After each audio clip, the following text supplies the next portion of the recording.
오늘 우리에게 주시는 하나님 말씀은 요한일서 2장 1절에서 6절까지입니다.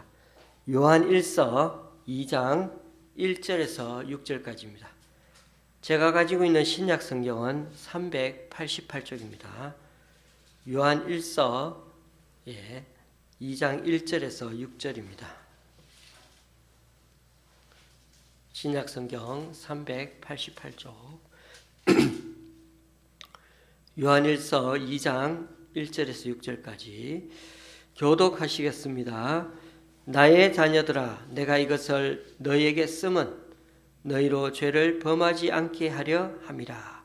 만일 누가 죄를 범하여도 아버지 앞에서 우리에게 대언자가 있으니 곧 의로우신 예수 그리스도시라. 그는 우리 죄를 위한 화목제물이니 우리만 위할 뿐 아니요 온 세상의 죄를 위하심이라.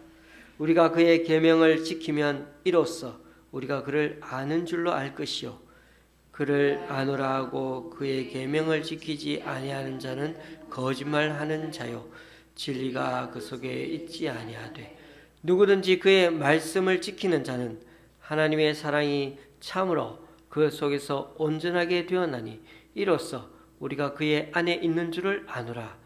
그의 안에 산다고 하는 자는 그가 행하시는 대로 자기도 행할지니라. 아멘. 어제 목회자 부부 모임을 갖고 그렇게 저희 부부가 잘 돌아왔습니다. 강원도 치악산 자락에 있는 힐링 하우스라는 곳에서 한 20여 분 그렇게 목사님들과 사모님들이 모여서 함께 독서 나눔을 가졌습니다. 제가 설교 중에 한번 언급한 대로 이어령 교수의 마지막 수업이라는 책을 읽고 나서 그 소감과 내용들을 나누는 자리였습니다. 목사님들의 간증과 삶에 대한 얘기가 그 시간에 참 진솔해서 어떻게 보면 참 은혜로운 시간이었습니다. 마침 힐링하우스는 그 펜션이었지만은 목사님 부부가 운영하는 곳이었고 건물 지하에 아주 예쁜 예배당이 있는 곳이었습니다. 목사님이 산골짜기까지 들어와서 이렇게 힐링하우스를 지어서 이 생활하고 계시는 이유는 바로 사모님이 암에 걸려 그렇게 치료차 들어온 것이었습니다. 사모님은 수술도 하고 저희 집사람처럼 항암 치료도 8번 했지만은 그 이후에도 폐까지 전이가 되어서 2번 재발했다고 하더군요. 지금은 항암도 포기하고 항암 치료도 포기하고 펜션을 돌보면서 주일에는 거기 지하에서 예배 드리는데 거기서는 산골짜기니까 어디 나갈 데가 없어서 그런 건지 몰라도 매일 아침 저녁으로 더 이렇게 사모님이 오랫동안 어떨 때는 7시간씩 그렇게 하나님께 기도 드리는 시간이 많다고 하더군요. 그분은 나이가 60대 초반 정도로 보였는데 나중에 알고 보니 제 아내보다 2살 젊으시더군요. 어쩌면 그 사모님은 인생에 맞이한 일생일대의 위기였죠. 그 위기, 죽음을 위협하는 그런 두려운 시기 속에서도 이제는 그나마 마음에 많이 평안을 누리면서 하나님과 귀한 그런 교제의 시간을 가지고 계셨습니다. 그렇습니다. 우리 그리스도인은 인생에 아무리 큰 어려움이 닥쳐도 처음에는 어떻게 했을까요? 어찌해야 하나? 저도 그랬거든요. 제 아내가 암이 걸렸다는 소식을 듣니 어떻게 해야 되나? 너무 당황스럽고 혼란스러운 그것은 세상 사람들과 다 똑같았지만은 그러나 나중에 좀 시간이 지나가니까 좀 정신 차리게 되면은 하나님이 보이게 되고 우리의 산 소망 대신 예수님을 바라보며 찾게 되는 것이었죠. 그것 자체가 바로 세상 사람들과 다르다는 것입니다. 그런 점에서 보면 우리도 세상 사람들처럼 암도 걸리고 병도 걸리고 나이 들면 죽는 게 우리들이지만은 딱 하나 세상 사람들과 다른 게 우리에게는 하나님이 계시다는 것입니다. 영원한 소망이 남아 있다는 것입니다. 우리가 이 세상에서 그냥 가만히 있는 게 아니라 그냥 교회만 다니고 계속 그렇게 사는 게 아니라 점점 변화되는 존재, 성화되어 간다는 것은 날마다 어떻게 하나님의 말씀을 따라 우리를 거기에 맞춰서 조율하고 하나님 형상의 때가 끼지 않도록 우리가 날마다 어떻게 해요? 주님의 말씀으로 기도하는 가운데 닦아내고 죄의 유혹에 우리가 속절시 그냥 무기력하게 끌려가지 않도록 하나님 앞에 늘 우리 자신을 들여가며 경계하는 것이죠. 그런데 그것을 경계하지 않고 죄에 대해 경계하지 않고 하나님을 붙들지 않으면 우리는 자신도 모르는 사이에 죄의 습성에 물들게 된다는 것입니다. 그런 점에서 우리가 어떻게 하는 게 참 중요하다고요? 하나님과 매일 매순간 사귀는 것은 아주 중요하다는 것입니다. 하나님과 사귀는 게 아주 중요하다는 것입니다. 지금 우리는 요한 1서 말씀으로 큐티를 하고 있습니다. 그리고 1장 말씀을 읽어보시면 요한은 이처럼 성도의 삶을 한마디로 말하면 하나님과 사귀는 것이라고 요약하고 있습니다. 하나님과 사귀기 위해서는 어떻게 해야 될까요? 내가 우리 집사람을 만나서 저와 사귀어 보실래요? 그러면 어떻게 해야 됩니까? 자꾸 만나야 되죠. 자꾸 만나야 되죠. 그리고 제 말 막 계속 떠들면 안 되죠. 상대방의 말을 계속 경청하고 들을 수 있어야 합니다. 하나님과 사귀는 사람은 어둠 속에서 살지 말아야 합니다. 밝은 곳에 나와서 같이 만나야 하는 것입니다. 왜냐하면 특별히 하나님은 빛이시기 때문입니다. 하나님은 어둠을 싫어하고 상대방이 어둠을 싫어하는데 내가 어둠에 거하면 안 되는 거죠. 어둠의 일을 하면서 하나님과 사귀고 있다 말하는 것은 그러면 어떻게 되나요? 거짓말하는 거죠. 내가 세상에서는 나쁜 짓 다 하고 교회 와서는 이렇게 잘난 체 하면서 하나님께 좋은 거 드린다고 하면 그건 우리는 거짓말하는 거라고 성경에 보니까 외식하는 거라고 하죠. 외식하는 거. 여러분, 빛을 향해 걷다가도 자꾸 어둠에 이끌리기도 하는 것이 어쩔 수 없는 어떤 인간의 버릇인 거죠. 내가 자꾸 빛을 향해 걷는데도 나도 모르게 어둠에 막 가고 있는 거. 이게 인간의 죄 짓는 모습인 거죠. 문제는 뭐가 문제죠? 죄 안 지을 수는 없어요. 어둠에 때로는 들어갈 수밖에 없는 존재이죠. 그런데 문제는 뭘까요? 익숙해지는 것입니다. 죄를 버릇처럼 짓는 것이죠. 죄에 그냥 막 진탕 흙에 막 이렇게 흙 속에서 흙진탕 속에서 뒹구고 있는 것이죠. 잘못을 자꾸 반복하다 보면 처음에 그렇게도 우리가 죄에 대해서 예리하게 느꼈던 아픔, 가책, 양심의 가책도 나중에는 어떻게 되죠? 다 무뎌지. 에라 모르겠다. 하나님 앞에 가까이 나아가는 것도 자꾸 그냥 이렇게 무뎌지는 것입니다. 잘못을 잘못으로 나중에는 인식하지도 못하는 거죠. 에이, 사람들 다 이렇게 사는 거 아니야? 하면서 남들도 다 저렇게 사는데 하면서 자기 합리화를 시도합니다. 이게 바로 타락의 전조입니다. 요한은 그것을 잘 알기에 하나님 앞에 자기의 죄를 자꾸 어떻게 하라고요? 자백하라고 말합니다. 죄라는 단어가 점점 우리에게 불편하게 여기지면 왠지 이 앞에서 말하는 목사의 말이 꼬리타분한 교리의 언어처럼 생각되는 순간에 그 순간에 어떻게 된다고요? 우리 영혼의 타락이 시작되는 것입니다. 성경에서 죄는 어떻게 표현을 하냐면 관역에서 벗어난 삶을 가리키는 말입니다. 그러니까 어떻게 보면 하나님은 궁수이죠. 화살을 쏘는 자입니다. 그러면 그 화살은 우리입니다. 관역을 향해 다 하나님이 화살을 쏘았는데 그 날아가던 화살이 혼자 생각합니다. 뭐라고요? 내가 꼭 이리로 날아갈 이유가 없지. 내게는 자유의지가 있는데. 그러면서 다른 곳으로 휙 가버립니다. 그게 바로 죄입니다. 우리가 적중해야 하는 그 관역의 이름은 뭐라고 해야 될까요? 하나님이 다 관역을 가리켜서 쏘았는데 그곳은 하나님 사랑, 이웃 사랑. 그게 우리 삶의 목표지요. 하나님을 사랑한다는 말은 늘 하나님과 접속을 유지한 채 살아간다는 뜻입니다. 사랑하는 사람들은 자꾸만 어떻게 되죠? 만나고 싶어 하죠.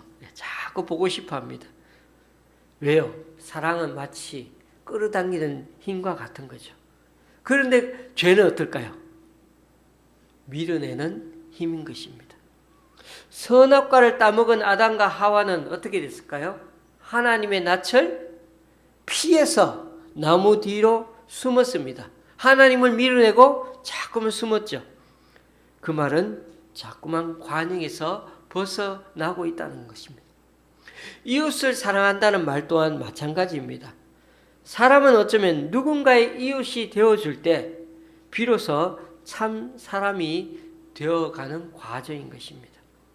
그런 점에서 우리가 하나님과 사귀는 이 기도의 영역은 우리 자신을 하나님 앞에서 어떻게 되는 거? 깎아내는 작업이고 스스로 내가 낮은 자리에 서보게 합니다. 결국 기도는 어떤 역할을 하게 하냐면 이 세상에 살 때 오만해진 우리를 깎아내리고 전복시키고 하나님 앞에 엎드리게 하는 과정이 아닐 수가 없습니다. 그래서 우리가 하나님과 사귈 때 반드시 기도를 통해서 오만한 우리를 낮추게 하는 것입니다. 우리가 죄를 짓지 않으려고 늘 깨어서 노력해야 하는 것은 사실이지만 그러나 그 노력 가지고는 안 됩니다. 누구든 인간은 죄를 온전히 피할 수 없기 때문이죠. 아무리 조심해도 죄를 짓기 마련이죠. 그렇다고 해서 또 계속 나는 안 돼 하고 계속 낙심하고 있어서는 안 됩니다. 1절 말씀을 보니까 뭐라고 되어 있습니까? 죄를 짓더라도 아버지 앞에서 변호해 주는 분이 우리에게 계시는데 곧 의로우신 예수 그리스도가 있다고 소개하고 있죠.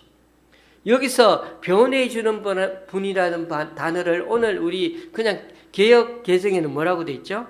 대언자. 대언자라고 하니까 대신 말해준다는 게 변호사잖아요.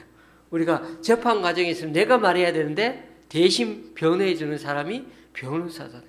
변호인이죠. 안 그렇습니까? 죄를 지을까 무서워 아무것도 하지 않는다면은 그건 어떤 거예요? 바보짓이죠. 산다는 것은 어쩌면은 죄를 반복하고 있는 것인지도 몰라요. 왜냐하면 우리가 아무리 조심해도 죄를 짓는 거니까요. 그렇지만 하나님의 처벌이 두려워 아무 일도 하지 않는다면은 그것 또한 어떻게 될까요? 하나님 위해서 아무 일도 하지 않으면 태만죄가 되지 않겠습니까? 하나님께서 하나님 영광을 위해서 지은 인간이란 말입니다. 어거스틴 성인은 이 우리가 사는 인생을 어디에 빗대어서 얘기했냐면 항해에 빗대어서 말하곤 합니다. 항해가 뭐냐? 배를 타고 바다에서 이렇게 어딘가를 목적지를 하게 떠가는 가는 것을 항해 여행이라고 할 수 있겠죠.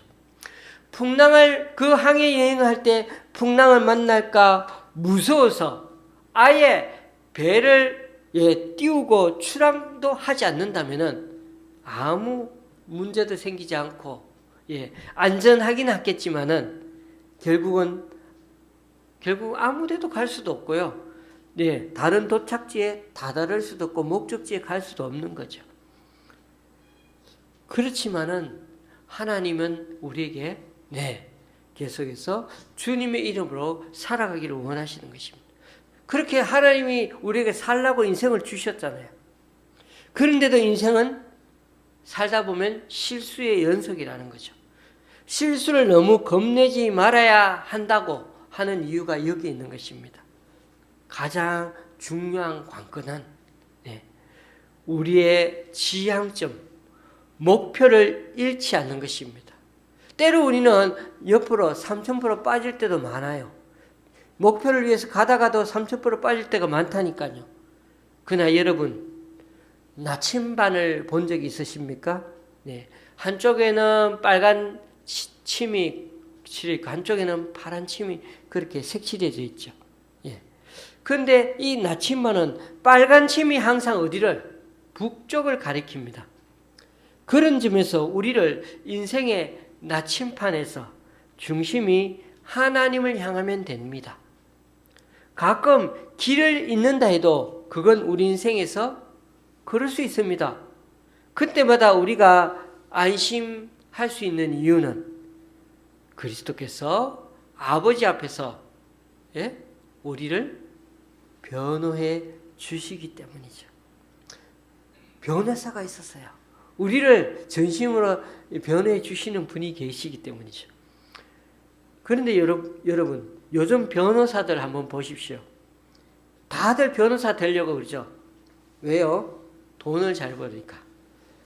대형 로펌에 근무하는 변호사들은 돈만 많이 주면은 있던 죄도 어떻게든 감옥 안 가게 만들어주는 변호사가 참 많아요. 요즘 중요한 관건은 뭡니까? 바로 돈입니다. 돈만 있으면 다 해결됩니다.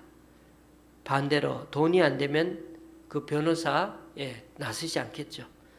대충 돈만 받아 먹고 1년, 2년 계속해서 재판을 미루다가 돈만 빼먹고 그냥 끝나버릴 때가 많습니다. 저는 주변에서 너무나 많은 그런 일들을 봤습니다.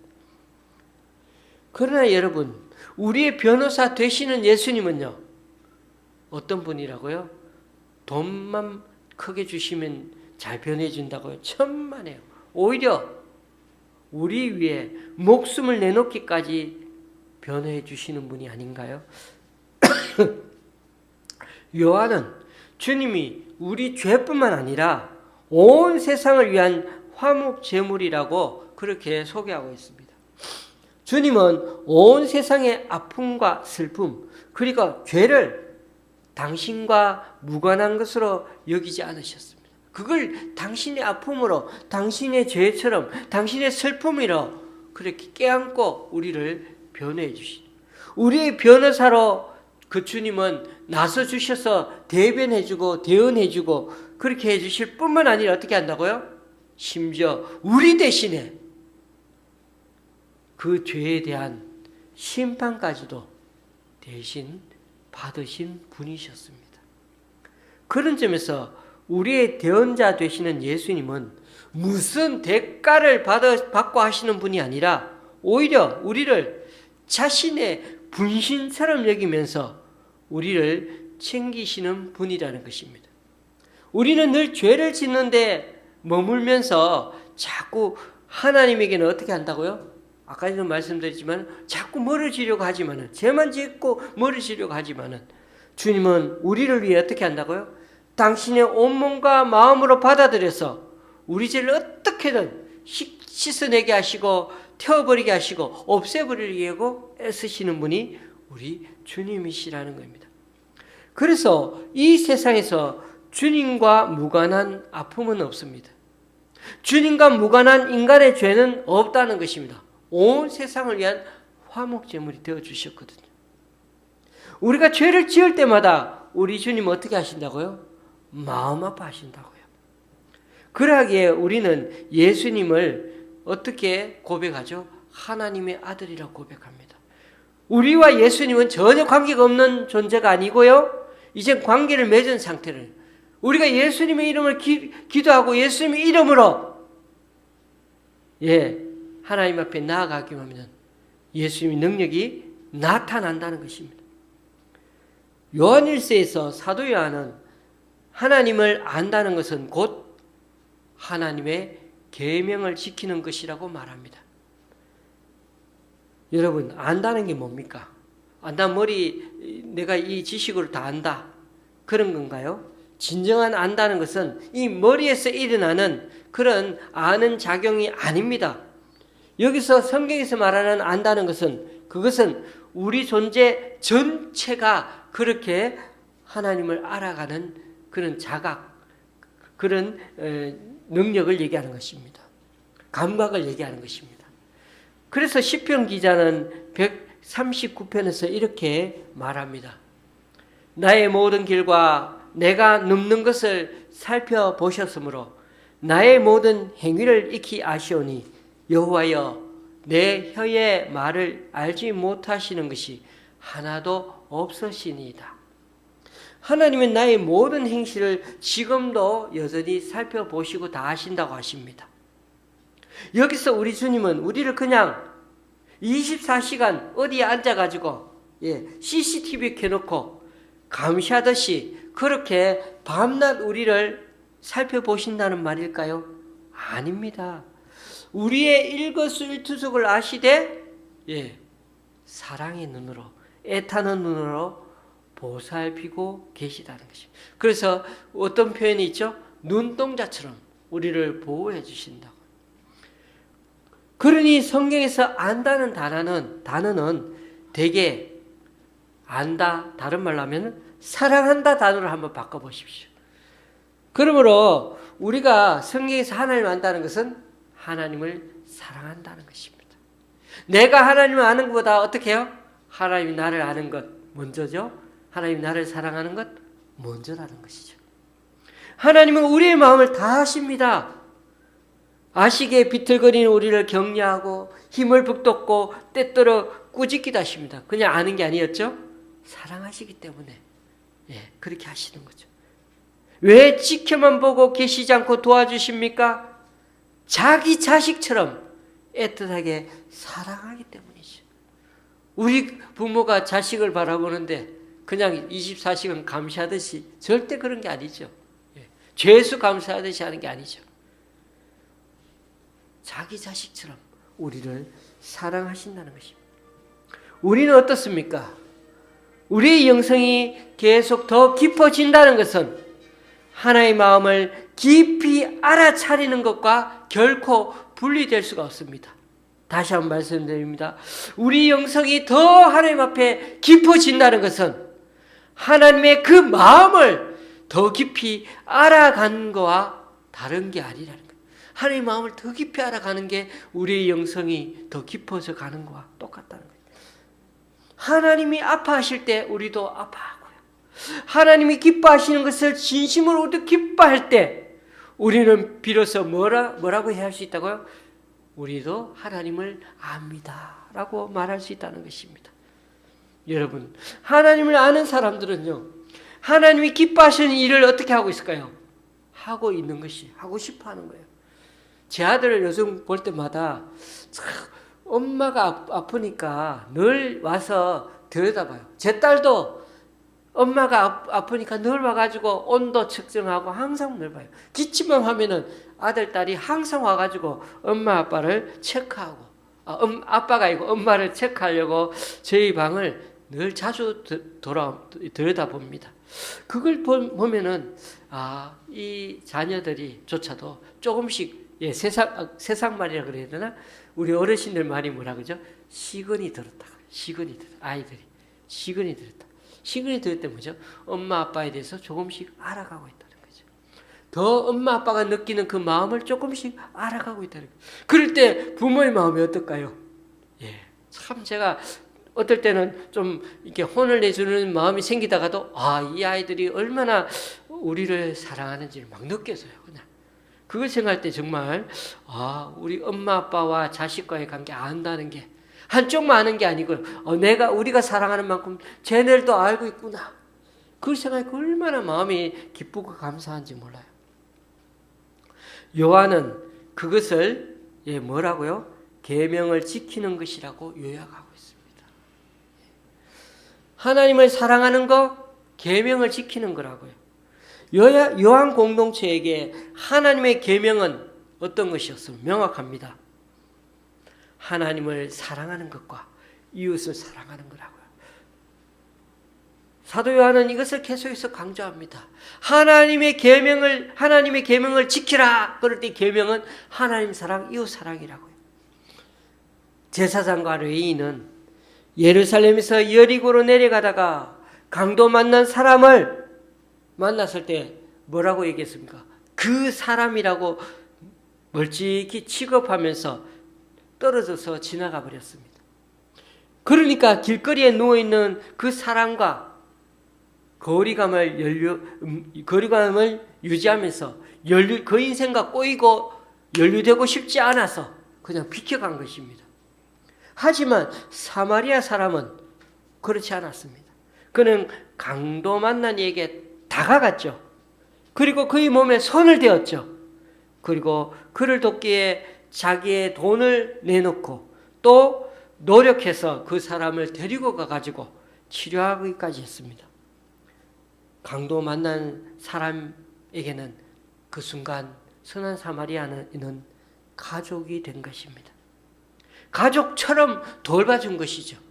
여러분, 누워있는데 막 그렇게 해가지고 병원비 대고 그렇게 돌봐주고 나중에 또 와서 또 병원비 치러주고 돌봐주고 일반 사람들 할 수 있을까요? 가족이니까 할 수 있죠. 가족처럼 돌봐준 겁니다. 여러분, 이게 사랑이 아니고 뭐겠습니까? 사랑은 이렇게 발생하는 겁니다. 사랑하는 이들이 만나면 자연히 어떻게 되죠? 오늘도 제가 스위스에 있는 후배를 만났는데 그 친구가 이 서울에 3년 만에 처음 왔어요. 한국에. 그랬더니 나는 그냥 악수만 하고 끝낼라 했더니 이 친구가 저를 막 반가이 껴안는 거예요. 제가 이 친구를 몇 년 만에 3년 만에 본 게 아닙니다. 제가 이 친구를 저 예전에 대구에서 봤는 친구니까 벌써 20대 만났으니까 30년 만에 처음 만난 거예요. 30년 만에. 얼마나 놀랍습니까? 그래 그 친구는 기뻐가지고 저를 껴안은 거예요. 이처럼 사랑이 느끼지면 어떻게 해야 됩니까? 행동하는 거예요. 계명을 지키는 거예요. 자연히 포용하게 되는 거예요. 같은 그리스도인처럼 보여도 제사장이나 레위인 같은 사람은 어떻게 했습니까? 서동적인 인간이 되어버리고 피해 다니는 행동만 하고 다녔습니다. 그 순간에 사랑으로 보듬어줘야 되는데 그거 하지 못한 거죠. 그러나 선한 사마리아인은요, 비록 그 사람이 이방인이었다 할지라도 다른 사람들에게 손가락 당하는 배제를 당하는 인생이었어도 그런데 그에게는 뭐가 있었죠? 따뜻한 가슴이 있었고 하나님의 사랑이 담겨 있었어요. 하나님 사랑에 대해 적극적으로 반응하는 행동을 했죠.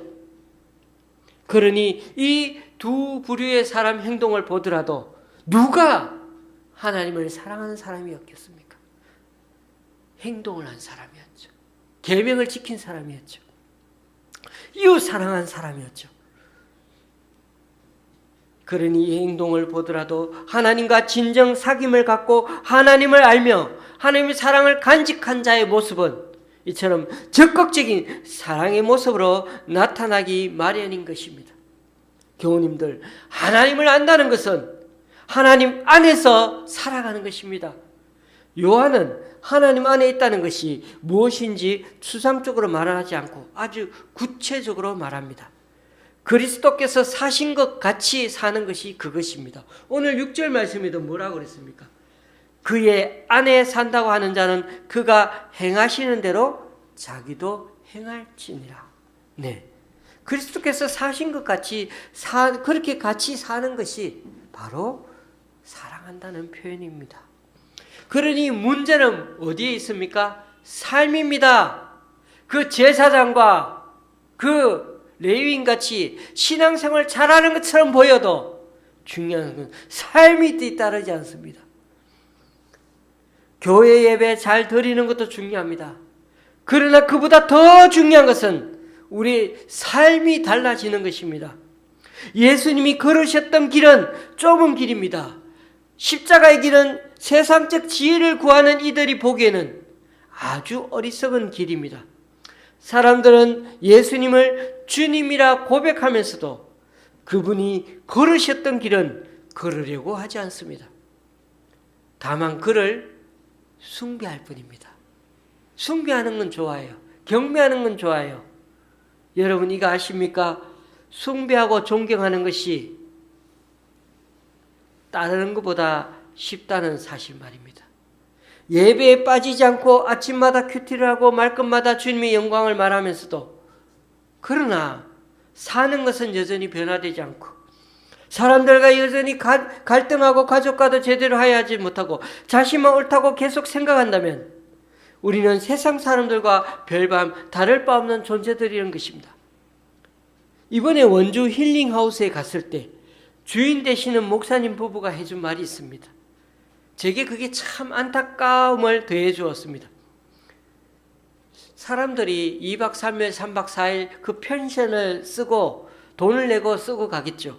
그리고 떠나가는 사람들 뒤를 보면은 그 사람들이 어떠한지를 알 수가 있다는 것입니다.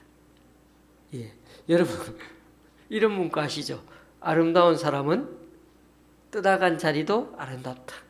좀 이 문구가 아름다운 곳에 있으면 좋겠지만 화장실에 가면 많이 있는데 예. 그런데 어떨 때 보면 교회 다니는 사람인데도 쓰던 물건 다 평개치고 가는 사람이 정리도 제대로 하지 않고 가는 사람이 들어 있다는 것입니다. 더 충격적인 것은 절에 다니는 사람들이나 때로는 무교, 종교가 없는 사람들이 훨씬 더 친절하고 훨씬 더 깨끗하게 쓰고 훨씬 더 정리도 잘하고 그렇게 가더라는 것입니다. 그분들 그 힐링하우스에 계시는 그 분이 목사 사모님이시지만 그런 걸 보면서도 오히려 자신이 그리스도인이라는 게 참 부끄러울 때가 있다라는 것입니다. 여러분, 이런 것이 늘 다 그런 것은 아니겠지만 이런 그리스도인 다 있는 건 아니잖아요. 오늘의 우리들 신앙에 심각한 문제가 있다고 해야 하지 않을까요?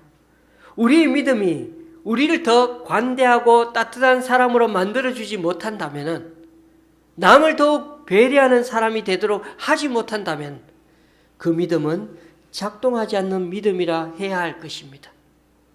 사실 이런 일은 어제 오늘의 일은 아닙니다.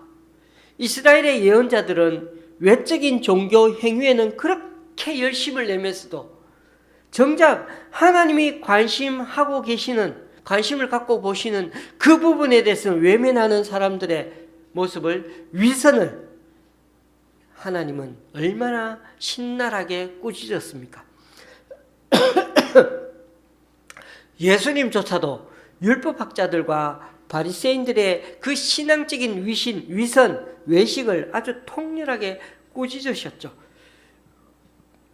화 있을진저 외식하는 서기관들과 바리새인들이여, 너희가 박하와 회향과 근체의 11조는 들이되 율법에 더 중한 바 정의와 긍휼과 믿음은 버렸도다.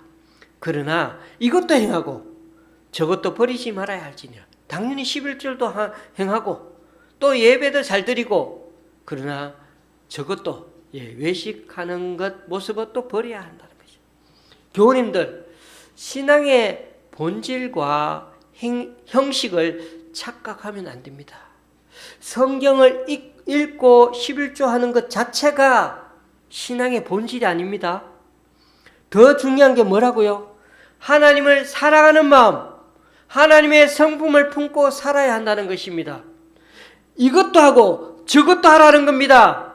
11조는 잘하는데 그 속마음은 시커먼 교만으로 가득 차 있다면 그 사람을 향해 하나님은 어떻게 해요? 외식자라고 하고 입에서 토해 내치게 된다는 것입니다. 분명히 말씀드립니다마는 11조하고 또 하나님께 예배드린 건 너무나 감사하고 저는 그렇게 해야 된다고 늘 믿습니다. 그렇지만은 그것을 신앙의 본질로만 생각한다면 큰일 난다는 것입니다. 다시 한번 더 말합니다. 우리가 하나님 안에 머무는 것은 그리스도께서 사신 것처럼 우리도 그렇게 사는 사람이 되어야 하는 것입니다. 주님은 고통받는 이들에게 다가서셨고 그들의 아픔과 슬픔을 당신의 몸으로 짊어지셨고 그들 속에 생명의 숨결을 불어 넣으셨습니다. 그래서 네 믿음이 너를 구했다. 그렇게 예수님은 병자들 다 치유해 주시면서도 꼭 이 말씀을 하셨어요. 참 신비롭지 않습니까? 분명히 예수님이 고치셨잖아요. 그런데 네 믿음이 너를 구했다고 말씀하셔서 주님은 내가 고쳐졌다 이렇게 말씀하지 않으시고요. 너의 절실함이, 너의 그 큰 신뢰가, 그 너의 사랑이 하나의 마음을 움직였다. 그렇게 표현하고 계십니다. 이게 참 놀라운 주님의 표현 아닙니까? 여러분, 네가 그렇게 하나님 앞에 간절히 기도하고 매일 그렇게 하나님께 바람을 갖고 했더니 내가 감동했어. 하나님 마음이 움직였어. 그렇게 너의 그 절심을 보고 고쳐주게 되었다는 거죠. 물론 우리는 주님처럼 참 살기가 어렵습니다. 솔직히 우리는 하루하루 근근히 버티기도 벅찰 지경일 때도 참 많습니다. 현실은 언제나 앞으로 나아가려는 우리의 발목을 턱턱 붙잡을 때가 많죠. 그래서 우리는 내가 힘든데 남들 어떻게 도와주고 할 게 뭐 있어? 라고 말하면서 쓰는 그런 용어가, 그런 격언이 뭐죠? 내 코가 석자라는 말이 자꾸 막 입에서 막 드네. 내 코가 석자인데. 그렇다고 해서 예수님이라는 그 표대를 향한 여정을 우리가 이 인생을 살면서 너무 쉽게 포기하지는 마십시오. 아까도 말씀드렸지만은 어렵다고 해서 불가능한 상황같이 보이니까 아예 너무 쉽게 출발도 안 하고 닻을 내린 채 살면 안 된다는 것입니다. 돛을 올리고요. 성령의 바람이 불어오기를 기다리면서 우리는 인생의 항해를 해야 합니다. 해보지도 않고 주저앉아 있으면 안 되는 거죠. 우리 인생이 아무리 실수투성이라도 중요한 건 왜요? 주님은 우리를 포기하지 않으시니까요. 우리가 죄인이라도 주님은 그러면 죄 안 짓고 살려고 그냥 써야 되잖아요. 그런데 그 주님은 어떻게 해요? 그 죄인 같은 맨날 실수투성인 죄인을 같은 우리를 위해서 뭐라고요? 우리의 대변자 되어주시고 우리를 위해서 예수님을 보내주셨잖아요. 그 예수님 우리를 위해서 십자가를 못 박혀 죽으시고 그 예수님이 우리를 위해서 예수의 영이신 성령님을 보내주셔서 지금까지도 여전히 우리를 함께 동행해 주시는 것입니다. 그러니 하나님은 결코 우리를 포기하지 않으시잖아요. 실수투성인 우리를 여전히 붙잡고 계시잖아요. 우리는 낭망하지 않을 이유가 뭐라고요? 우리의 대언자 되시고 우리의 변호사 되시고 우리와 함께 계시는 그 주님이 여전히 우리를 포기하지 않으시기 때문인 거죠. 그러므로 교우님들, 하나님의 마음이라는 그 중심에 당도하기 위해서 계속 노를 저어가야 합니다. 하루에 한 번만이라도 그렇게 그리스도께서 하신 일을 우리 삶 가운데서 한번 생각해 보시고 찾아보려고 해보십시오. 다른 이들의 마음을 따뜻하게 하고 또 답답한 마음을 시원하게 해주기 위해서 우리가 할 수 있는 일을 한 가지라도 자꾸 찾아보려고 애써 보십시다. 그리고 여력이 되거든 진짜 우리 주변에 고통받는 사람들이 있다면 찾아가면 좋겠습니다. 바로 그들 속에 하나님은 우리 인생에 가장 진귀한 보물을 숨겨두셨어요. 여러분, 이런 내용이 있지 않습니까? 사막같이 냉혹한 현실 속에서 갈급한 인생에게 냉수 한 그릇은 어떻습니까? 큰 한되고 사랑의 표현일 수 있습니다. 그래서 작은 소자에게 물 한 그릇 주는 게 뭐가 대단하고 주님은 너는 내 오른쪽에 있을 거라고 그렇게 주님은 우리를 칭찬하시고 그렇게 대우하지 않습니까? 교우님들, 세상의 종말이 가까울수록 사랑은 메말라지고 식어져 가는 법이 아닙니까? 그럴 때 우리 그리스도인들의 그 사랑의 능력이 회복될 때 오히려 우리의 삶은 무거워지는 것이 아니고 가벼워지고 세상의 염려와 근심에 붙들렸던 우리 마음조차 자유의 마음이 깃들게 되고 주님을 기쁘게 따라가게 될 것입니다. 저와 여러분이 정말 이 예수님처럼 선한 사마리아처럼 앞으로 더 주님과 같이 사랑하며 살아가는, 적극적으로 살아가는 저와 여러분이 되시기를 주님의 이름으로 축원합니다. 기도하시겠습니다. 주님, 오늘도 말씀을 통해 하나님을 안다는 것은 곧 하나님과 관계 속에서 나타나는 성품임을 알게 되었습니다. 하나님을 안다는 것은 하나님과 사귄다는 것이고 그 사귐과 교제가 우리를 변화시켜서 예수님처럼 그 삶도 그렇게 따라가고 그렇게 사랑하며 사는 것임을 알게 되었습니다. 우리 주님의 그 진리의 말씀을 그냥 지식적으로 아는 것이 아니라 예수님처럼 이 6일간의 삶 속에서도 그렇게 주님을 따라 살아가는 그 시기에 교회 생활만큼 우리의 삶 속에서 계속해서 주님을 따라가는 우리들 인생의 여정이 되게 하여 주시옵소서. 예수님의 이름으로 기도드리며 이제 우리 모두 주님께서 가르쳐 주신 기도를 한 목소리로 함께 기도하오니 하늘에 계신 우리 아버지여 이름이 거룩히 여김을 받으시오며 나라에 임하옵시며 뜻이 하늘에서 이룬 것 같이 땅에서도 이루어지이다. 오늘날 우리에게 일용할 양식을 주옵시고 우리가 우리에게 죄의 지은 자를 사하여 준 것 같이 우리 죄를 사하여 주옵시고 우리를 시험에 들게 하지 마옵시고 다만 악에서 구하옵소서. 대개 나라와 권세와 영광이 아버지께 영원히 있사옵나이다. 아멘.